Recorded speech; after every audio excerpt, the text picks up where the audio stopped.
and then I will go ahead and introduce the panelists here. So just going back to how we started the session, right? So we discussed about the IDC market projections for Europe.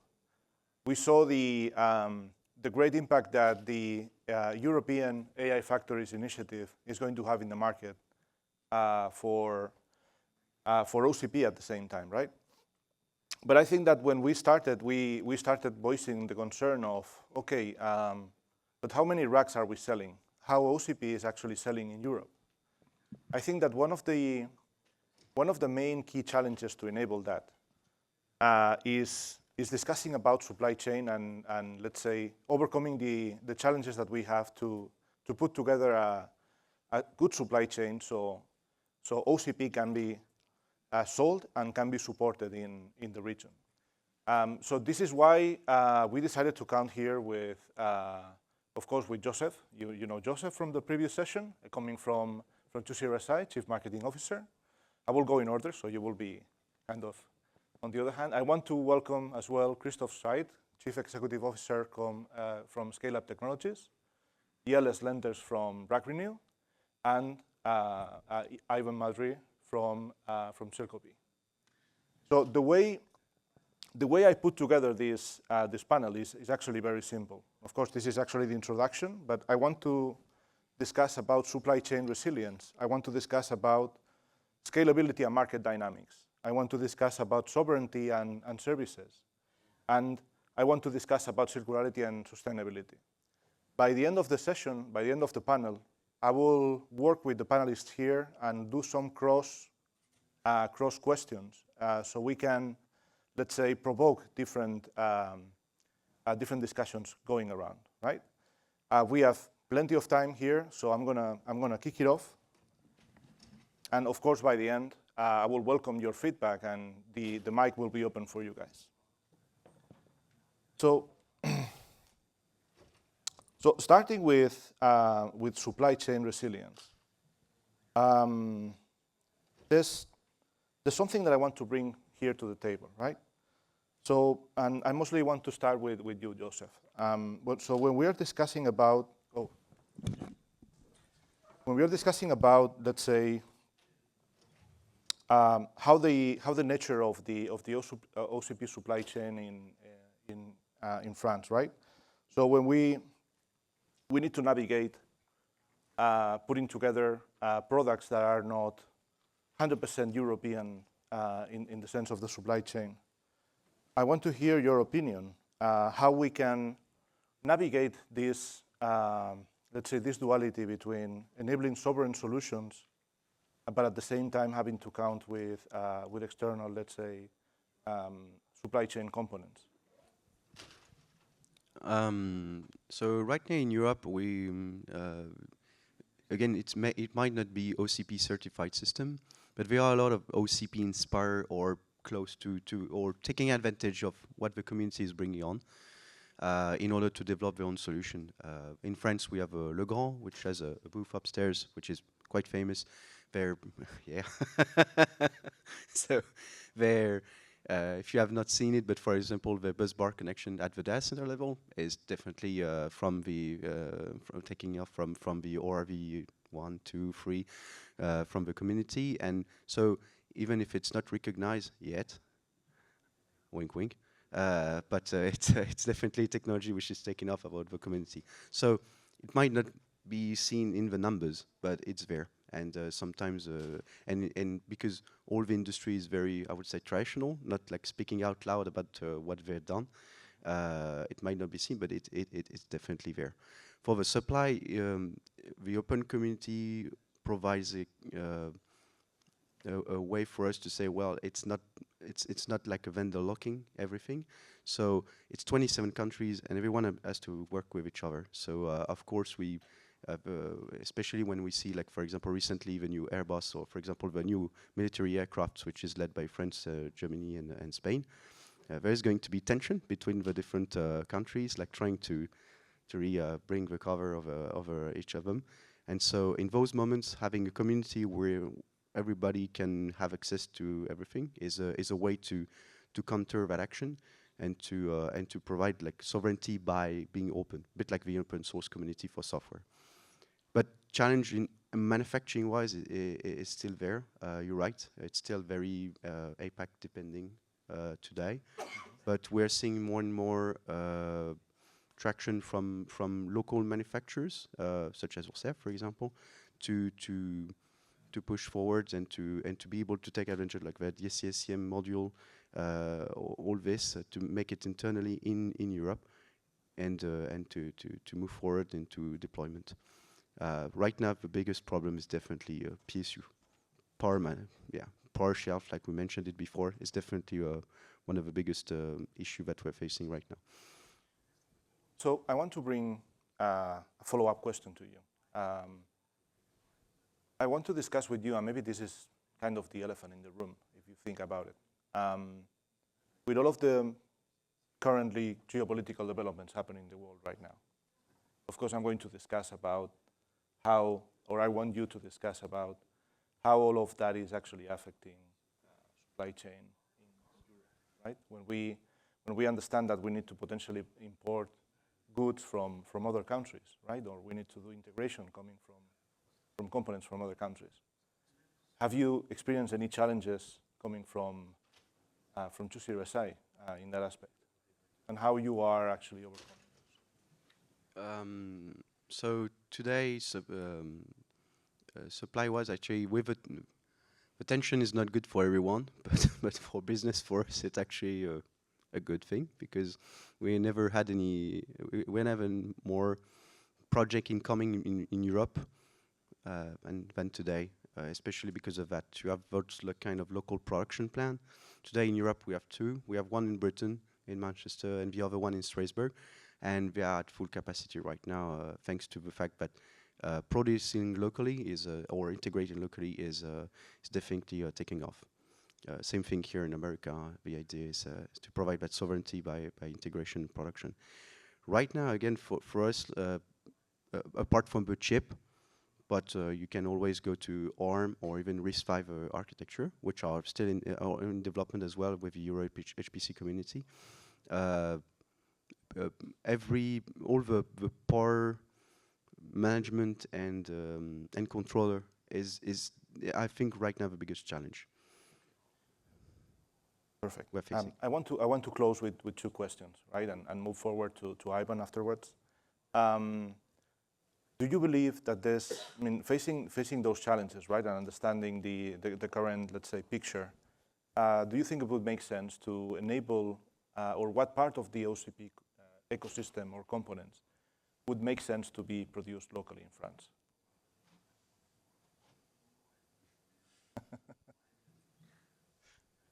That's okay. That's okay. That's okay. I don't know. Right, quite frankly. Yeah. No, at the end, it's like it can be produced in any European countries. At the end, it doesn't need to be mandatory in France. At the end, what's going to bring it's depending of the kind of client. Like for example, you have a lot of defense right now is a big thing in Europe, and OCP is actually helping to get this sovereignty over the systems or over the architecture by having something open. And those moments, the idea is that they can be duplicated in all the different countries across Europe. Whatever whoever gets like the contract, it's still open. There is not like an IP which is going to squeeze someone at one point. And you're right, with the political trouble, even internally, it's something to look upon. Okay, good. And to close that, and going to Ivan on this as well. So what opportunities do you see for France to be a production hub for OCP equipment, right? When we are talking about local production and integration, right? I think that we have discussed before the AI factories. Of course, that's going to be a huge, let's say, push for local consortia. But besides the AI factories, how do you see the OCP market happening, in terms of supply chain in France? And by the way, I'm gonna make the question to all of you guys as well. So in France, OCP is definitely driven by our two champion in like cloud providers, so ScaleUp and OVH, which are both here, I think, today. but as well because the problem is usually the initial POC. It's even a small company, if it wants to try to OCP, is going to try to get an OCP rack into the center, and then it's always the same thing about like finding a colo which agrees to do that, to take out a rack, to put another one, which is not going to look like it, be powered or monitored, whatever. So this is usually where it stops. But today we are seeing some colo provider providing those kind of OCP rack from the start, and in France we are seeing some, especially with IP concerned customers like pharmaceuticals, chemical, defense-related business. They are actually bringing back some of the compute or the data management capabilities back home and building those kind of local rooms. And to manage those supplies, it's they are looking for suppliers local, but can act quickly because it's all about speed to market right now. Yeah. I mean, for GPU again, for like regular mainstream system, it's not the same problem. But for right now, for GPU system, it's all about speed to market. Okay, I want for you to pass the microphone to Ivan, and I want to ask you the same question. I mean, we can see a good representation here, and I think that that maybe the Netherlands is overrepresented in this panel, right? When we look at Jelle as well, right? Yes. But when But he's not Dutch. exactly. Never mind, it's working for a Dutch company. You speak Dutch. And I want to repeat the same question, right? Because we are seeing here, we have, of course, we have France, we have Germany, and we have the Netherlands, right? You can understand that this is a great representation of potentially the market that we see here in Europe.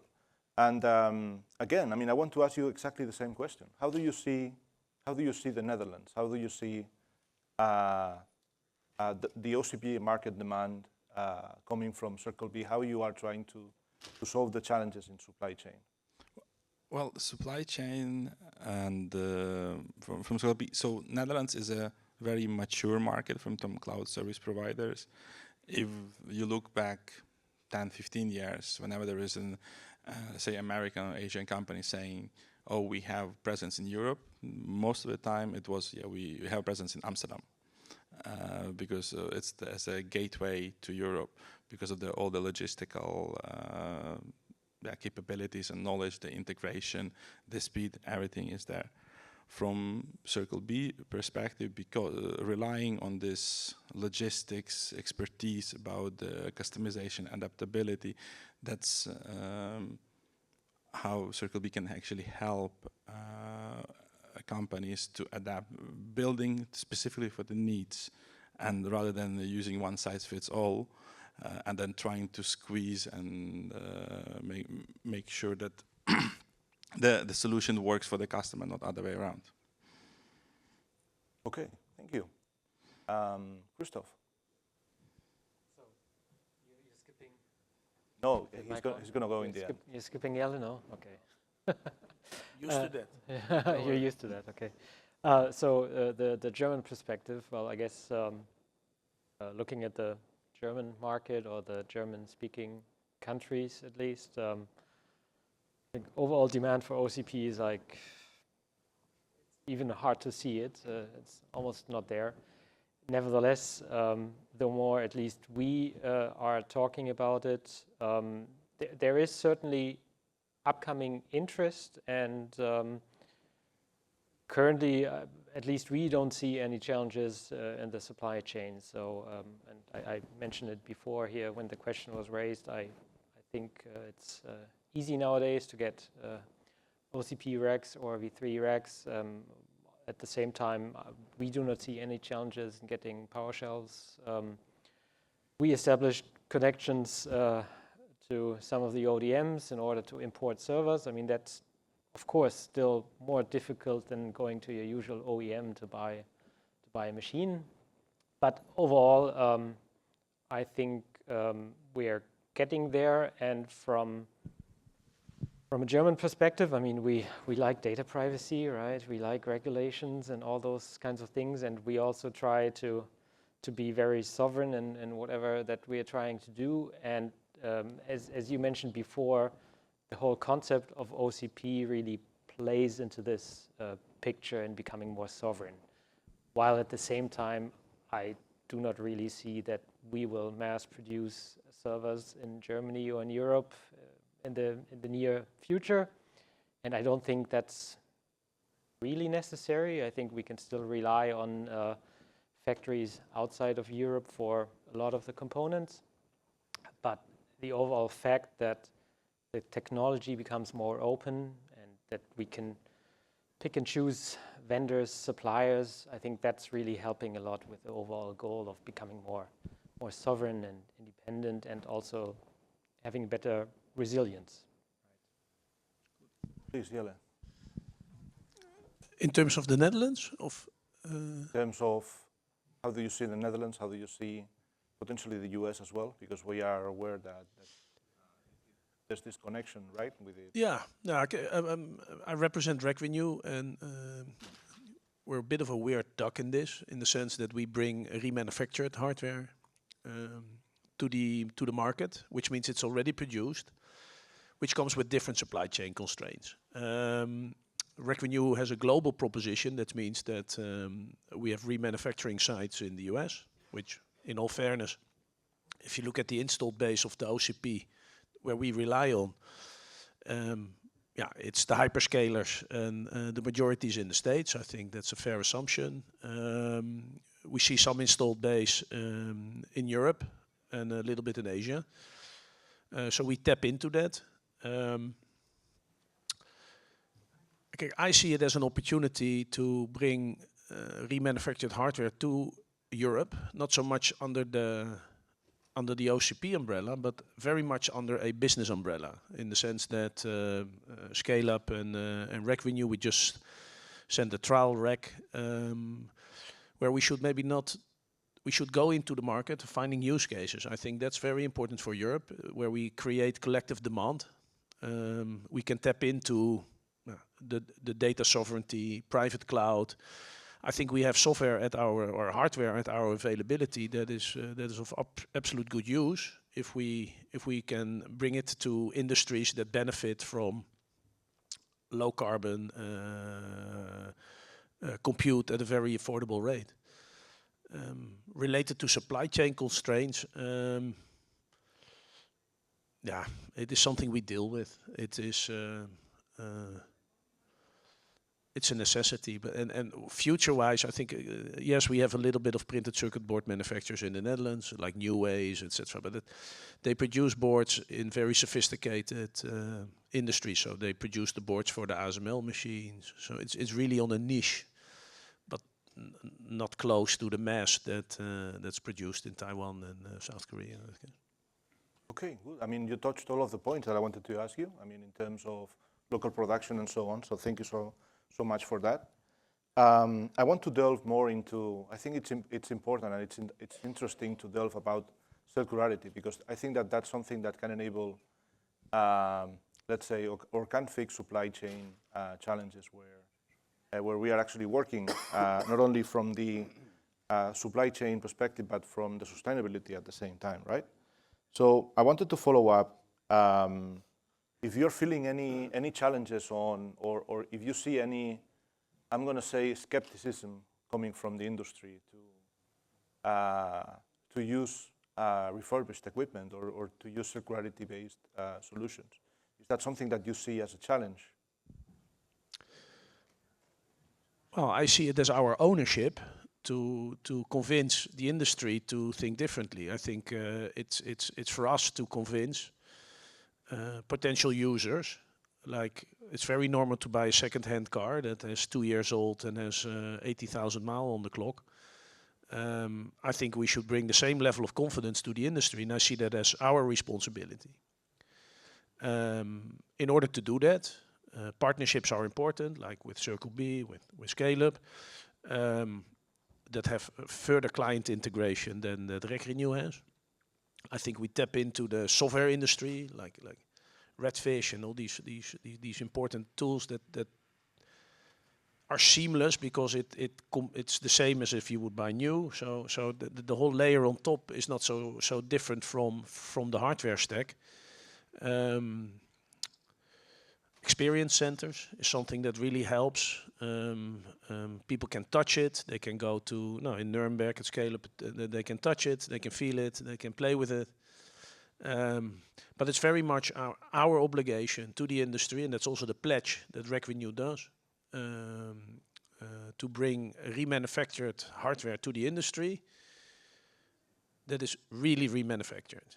So we have a very robust process of the whole build-up, from firmware upgrades to the right BMC, BSM cards, burn-in testing, performance testing, all that stuff that you would expect from when you buy that second-hand car of 2 years old. I think there's a lot of similarity in it, and we take responsibility for that role. I mean, that's it.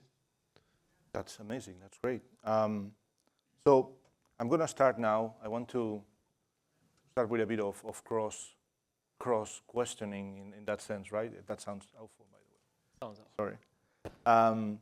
But I want, from the perspective of having different system integrators here sitting down, right? I think that most of the time the way that you see the market differs by region, right?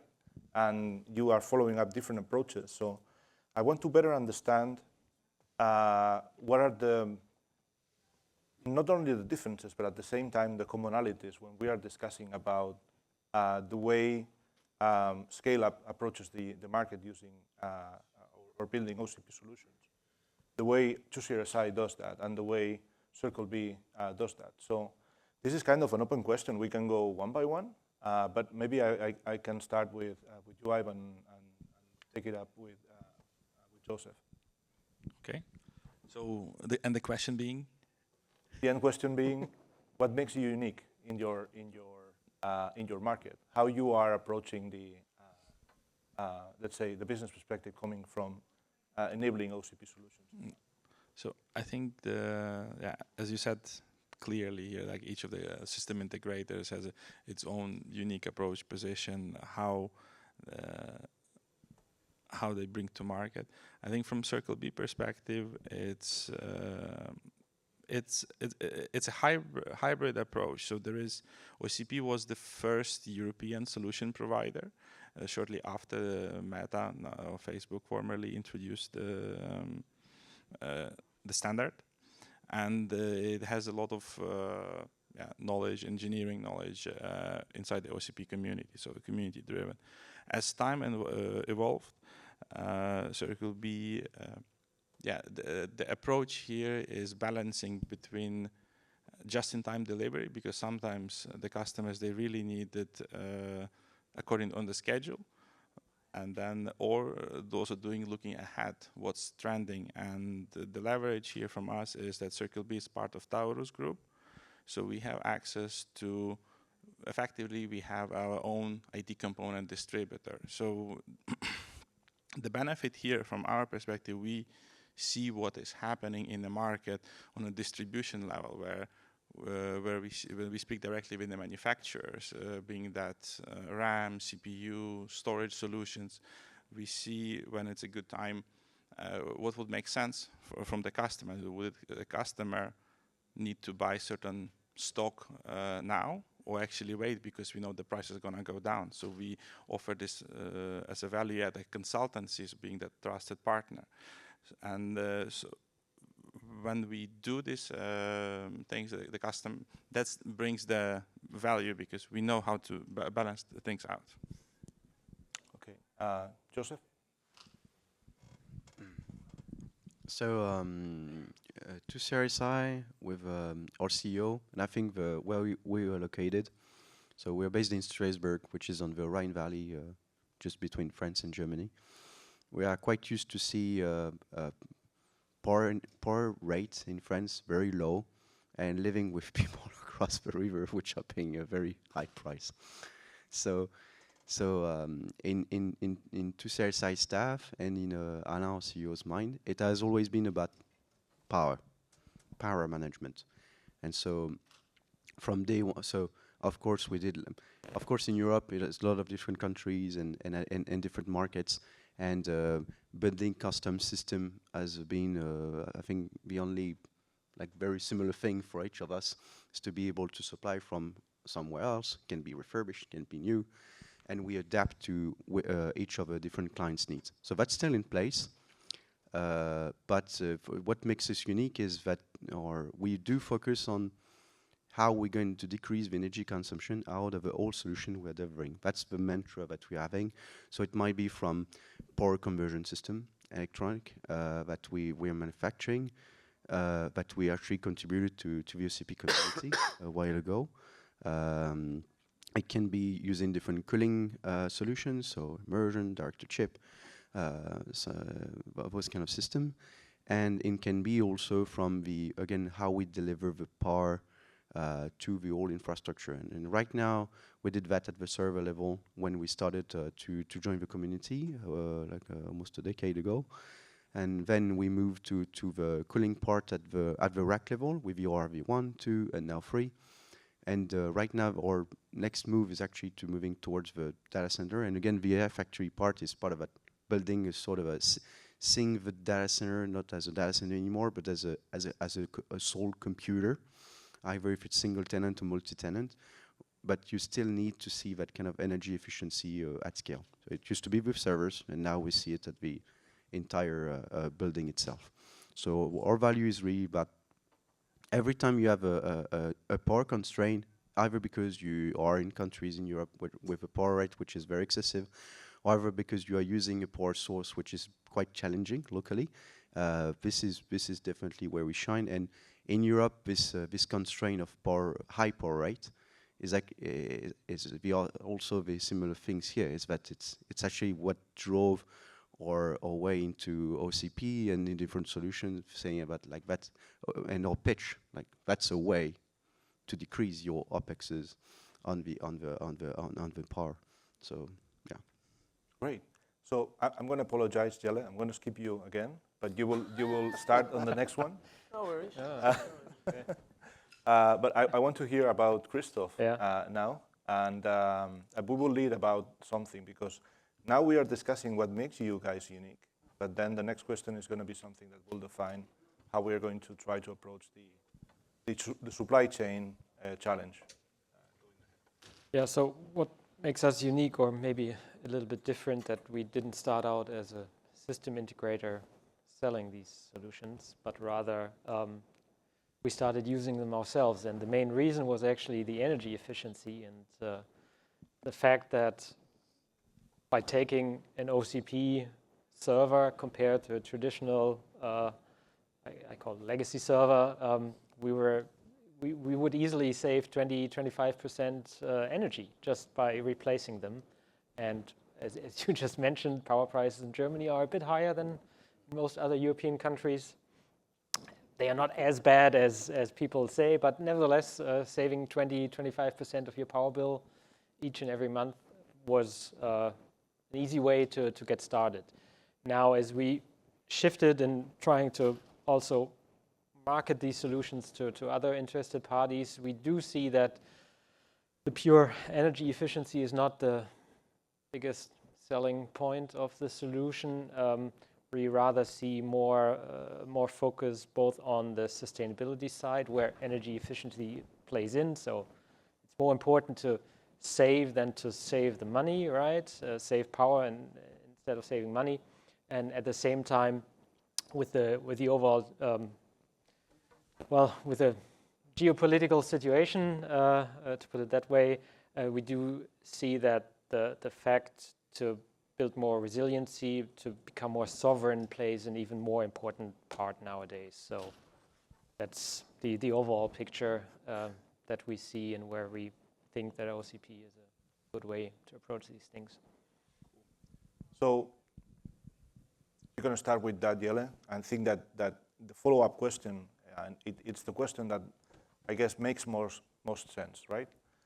So each of you guys have their own, let's say, unique approaches to the market with unique regions and so on. But here comes the million-dollar question, right?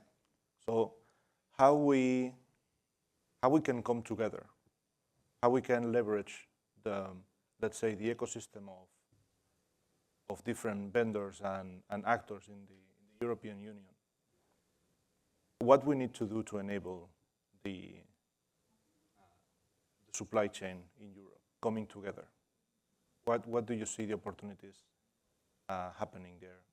What can we do on coming together to solve that? I'm going to let you start, Jelle. Well, it's an easy question. Well, thank you. The $1 million question. Yeah, make sure it's on the table here. No, I think in order to collaborate in a greater pace together, we need to have some use cases, tangible use cases. So whether that is an OCP standard with 2CSI compute, whether it is a opportunity where we bring remanufactured OCP material into the market with, for instance, orchestrations layers on top. They both have it. CircleB has an orchestration layer on top.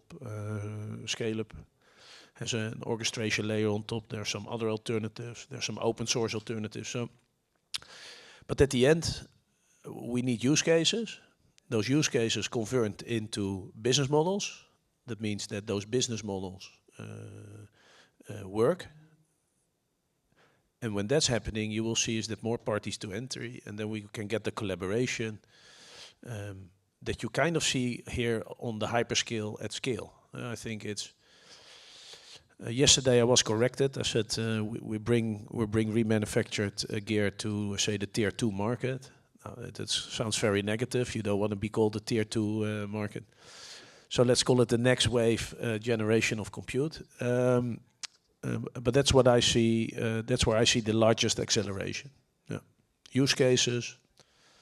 It's most important.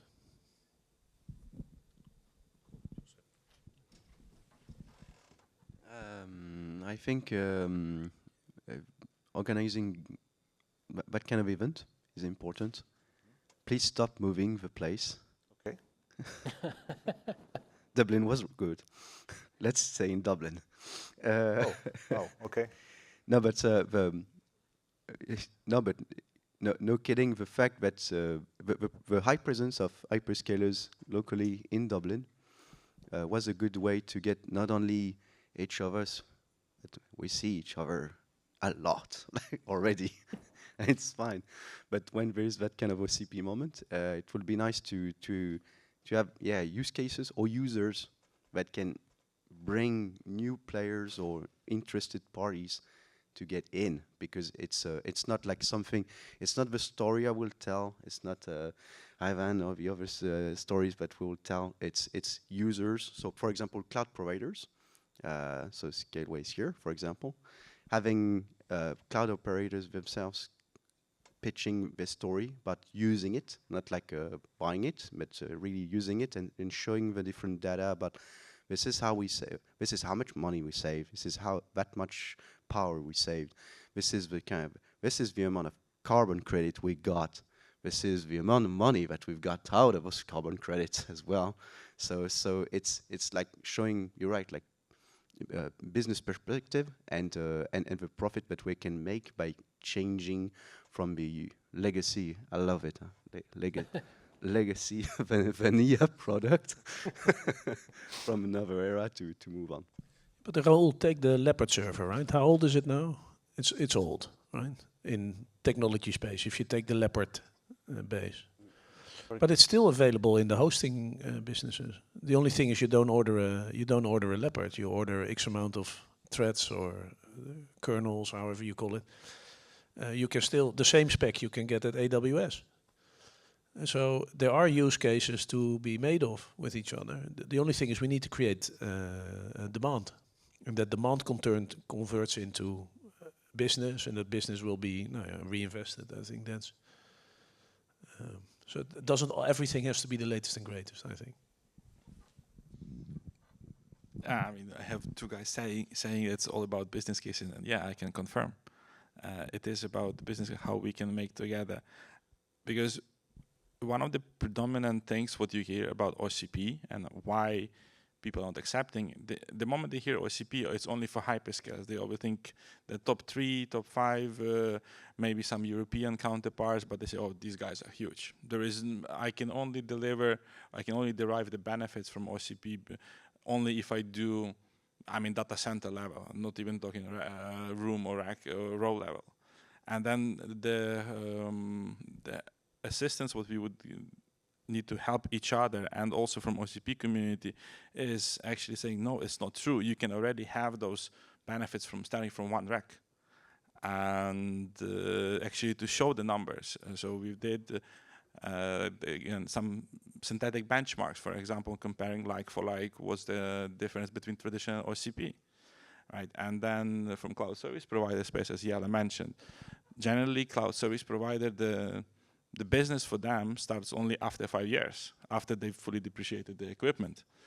And seeing that OCP is still there and they can deliver the performance, this is where we need help between ourselves, the partnerships, but also from the OCP itself to actually drive this, not tier 2 providers, but non-hyperscaler users, actual users, to come here and actually talk to us or say, guys, maybe sit down with this consortium system integrators. Let's see what we can do, how we can present it, and then actually put it in a market, just as a research paper, as a case study, not only after it has been already done, after there was a deal made and just as a marketing stunt, but actually lead with this. Christoph, please. I don't know what I should add, honestly. So, I can only second all those thoughts. Yeah, for us, we use it ourselves, so we are our own use case. That's helpful, but then when you're approaching third parties, they would still rather hear from someone else, not from us. So, use cases are the most important, and I'm personally working on them very hard, and you know it, but sometimes it's difficult to convince people using OCP to openly, publicly talk about it. So yeah, I guess the more we can find, the more other people are willing to share, the better. Okay. That's great, by the way, that's great feedback. And I want to bring you in some detail now, some last update. I think that it was last year that we saw an insurance company in the keynote stage called Geico, right? So along the way, while they presented that, let's say, journey about trying to adopt OCP, they came up with a blueprint on OCP adoption. Yep. I think that the moment is right to start, as you mentioned, to start building momentum for OCP in Europe. And there's going to be a long process, well, not that long process in the sense that we will try and see how we can enable the proper forums of discussion to happen about what we just discussed and what you voiced already, right? So how we build use cases, how we build TCOs, let's say models for that, and how we can enable, let's say, this cross collaboration not only between you guys, but at the same time how we can bring in the vendors, which is it's a very important part of they are the one producing that equipment, right, in the end. With the let's say with the intention of talking about and making OCP known outside of the let's say hyperscale ecosystem, right? To tap into the enterprise ecosystem. So very soon something will be in the works. I don't want to officially say anything here, but it's safe to say that we are going into that direction that you just described. So let me check. They launched a great white paper yesterday or 2 days ago. Yeah, that's what I attended their presentation today. They gave an update on their on their status and launched the white paper. So to close this this panel now, I think that we are. Yes, we can open. We are 5 questions minutes now. right? Exactly. That's what I was. Actually, Raoul, there's something you can do. bring back the ESA kit. Wow. Okay. That was the best way to bring not OCP knowledgeable people Okay. into getting access to it and seeing the value right up. Yeah, I bought the last ones, unfortunately. So. I know. Bring back the what? Well, it was like you need to. I don't know. Not everyone knows the term, so it was like a conversion kit that you could put into standard 19-inch rack, and then put OCP. So you had a bus bar in that conversion kit. Well, but I think, I mean, to your point, I think that the specification is already there in the contributions database. You are telling me as CircleSI, you are building your racks. What prevents CircleSI to build and let's say, commercialize the ESA kit? No, but it's we know that, for example, LinkedIn used to be a big user of those for a while, and it's just hopefully one day we will work with. We're still rather small, so for us, like starting a production line for something where the volume is not there is something we cannot add up, and I'm not sure that like European manufacturer. If they go towards the enterprise market, because it's always like it's starting to grow for sure, but it's just at the start. So I'm not sure they will be willing to take the leap for that. The intention behind the question that I made to you is, well, if there is Mitex people here tonight, we would love them to build another batch, and at least there's 2 buyers on that stage today. But this is what I was referring to, right? And I really know where you're coming from. But everybody has a role to play moving forward in that sense, right? It's fair to say that, of course, we need some market traction. We need to build the proper, let's say, the proper structure to drive that market traction on. You play a large role on building that market traction. Right? So this is going to be a two-way street. So OCP and the EMEA regional project is happy to support, but at the same time we need to come together and we need to work together to enable that demand, right? And I really understand what you mean, but it's very, let's say, it's great to ask, you know, but at the same time there's something that we need to do if you want to have your ESA kit, right? And the market speaks by itself. OCP is community-driven and it's market-driven. So we need to come together, we need to drive the demand up, and you play a big role. Yeah, but for example, a startup page, like, or even a community page where people could even rent out that kit from either of a place. No, but but get it for free. Like if you're a startup, if you are from the scientific community, academic community, just get a free loan for a 3-month period, 6-month period to try it out and see the value. And then of course and to it's a bit like when your HPC for the air factory is providing the first capita that nobody wants to spend. It's like if the OCP just website, like the visibility that it offers, to say that it's just a simple page, you click and you get this for that amount of time, and then it's up to the vendors to do the job. But like the first, you know, the first coin can be supported by the community, at least if it's not for the kit itself, but for the visibility that it could offer. Maybe just to add to it, maybe this would be a good moment for you to reintroduce the kit as a part of the OCP university, because the people who will be doing this, they will actually want to not only virtual but also physical play. So guys, I want for you to hold that. I want to open the panel to the rest of the audience here. I want to engage you guys in this discussion. I want to go back to what we discussed in the beginning, right? So what is your opinion? And please feel free to, stand up, go to the microphone. How the different European players need to work together to enable supply chain in Europe? That's the question to the audience. Please, Julie.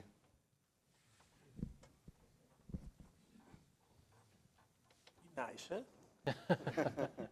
I'm a bit too big. So you all know me. You know where I'm coming from. I want to really tweak about sustainability and use cases. I mean, you guys are doing quite a lot already, but can you dive a bit more into what concrete sustainability use cases can we do in Europe that can really prove that the OCP model works, that can be replicated in Europe and in the US, for example, because these are very different markets, different needs, different demands. What can we do specifically, and what's blocking us from doing it? I don't think there's anything blocking us from doing it. So, I mean, we try to openly talk about it all of the time. So I do see like the fact that the solution is more energy efficient. I mean, that's certainly a very big aspect. But at the same time, and I guess Jelle can say something to it, the way those servers are built with almost no screws in them, I mean, that's from a sustainability perspective. It's so much easier to take them apart and give them a third life, I guess, after the second life, right? No, I mean, if you compare a legacy server to an OCP server, then you disassemble an OCP server in a few breaths, and it's like an IKEA closet that you put together when you take a legacy server out in parts. But I think this morning RecRenew did a co-presentation with Carnot. Carnot is offering HPC compute with heat recovery. I think that's a very good use case. And I think those are the use cases we can bring to the industry. I think we also have to realize is that sustainability is not something that sells. I think we like sustainability because the business model is served by it's more energy efficient. We use material that's already been produced, so they're like remanufactured. We use parts that are reused. I think the OCP community is putting a lot of effort in OCP lock of open. It's the new crypto erasure. The industry destroys a lot of material because of data sanitization constraints and privacy. I think if we as a community can nail that down, that's a major saving, not only from a sustainability perspective, but very much around a monetization perspective, because your residual value on that material is far greater than if you destroy it. So we have to find hard for the use cases, but I think we have a couple, and at least my company is determined to spend and invest in building more use cases. But Julie, we have work to do. Yeah. Yeah, absolutely. Go ahead, please. Yeah, I agree. Today, sustainability is nice to have, but not a must-have. Well, but that's, I mean, at least I see from our customers and the people I'm talking to that this is really changing because of more and more new legislation coming in place where but companies if are... legislation is the only thing which is driving the demand, but it's very helping, politically right? quite quickly. Like, okay, let's stop it now. But it's business driven, and the best business driven kind of use cases is to show the numbers, saying this is this amount of euro that you didn't pay or that you can invest in something else. And this is where it's like, this is where we sign. This is what makes people sign. In America or in Europe, of course in Europe with legislation, it's a plus. With the sustainability part, it's a plus. With the sovereignty part, it's a plus. But quite frankly, to CRSI, we are 200 million company, and we're making 99% of our revenue out of France, because we like to talk about sovereignty, but they're not buying it. Yep. So nice to have, not must. And every time they choose, it's about price, it's about delivery, it's about support and service and value added on something. And when they sign is the moment we can say, this is the amount of money that you saved, or you can invest in something else. At least that's what we see. I agree. The sustainability is, yeah, it doesn't sell. It tends to be an afterthought. And okay, how we can further justify further when the company, okay, we go for sustainable choices. Some companies on a higher level, they might, somebody is really like non-sustainable. You know it, that you're not going to be in the running. But when everybody strives for it, then it reduces the uniqueness between, because everybody's sustainable and nobody is, because the bar is set too high already. So, yeah, to that point, I think life extension, if you look at how long OCP servers last, what their maintainability is, etc., those are big drivers for sustainability, but at the end it's the business case which comes into numbers, but the fact that it lasts longer, that you use it on high performance for a long period of time, where you have generic parts for your repair and maintenance. Those are big praise to support sustainability. But at the end, the longer you use, the cheaper it gets. That makes it goes hand in hand. Yeah. John has a question. Okay, Yeah, we're gonna do the last question, and we need to move forward. To the coffee break, I think people might want a coffee break. Yeah. But I was going to say, going back to the history of OCP, it all started from the sustainability issue. It's all started from energy efficiency.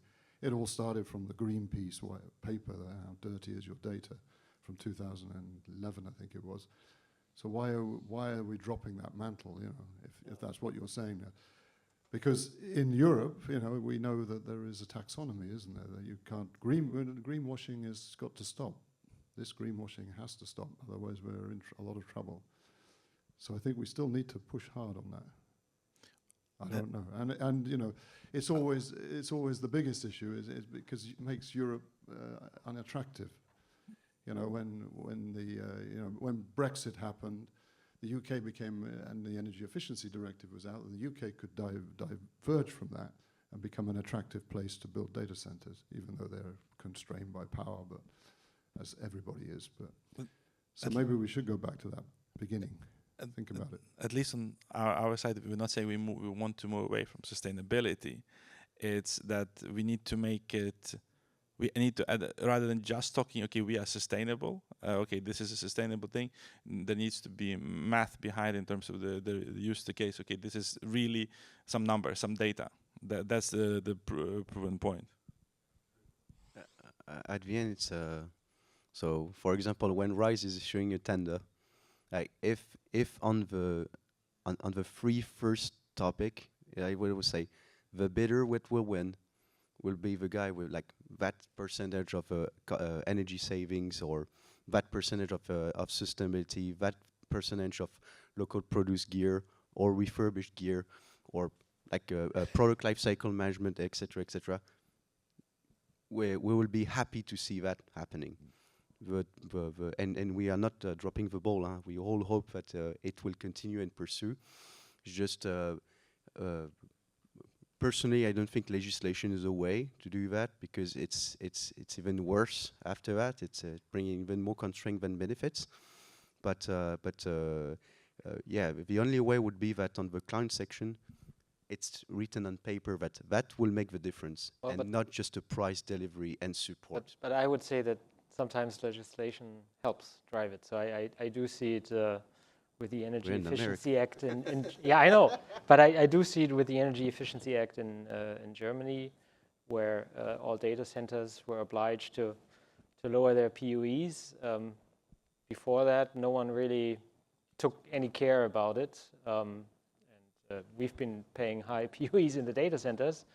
Then the law came into effect. All data center operators complained that this is like impossible to do. And nowadays, suddenly they're achieving their goals, right? So sometimes there's a push necessary. I'm not saying that this is the solution for everything, but sometimes it helps a little bit to go down that road. Good. So, guys, thank you so much. I want to close the panel here now. Please, a round of applause for our panelists here.